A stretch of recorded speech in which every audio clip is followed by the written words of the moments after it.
Seit dem 21. Februar 2017 ist die neue Ausstellung Klappern gehört zum Handwerk 25 Jahre politischer Dialog im Thüringer Landtag zu sehen.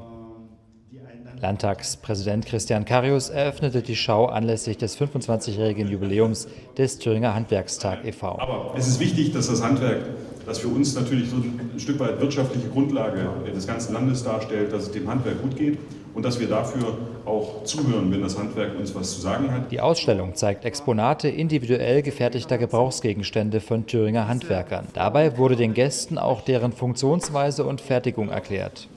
Zudem erfährt der Betrachter der Schau Wissenswertes über die Entwicklungsgeschichte des Vereins. Dass die Sitzfläche hier abschüssig ist, weil ich dadurch gezwungen werde, meine Beine und meine Haltung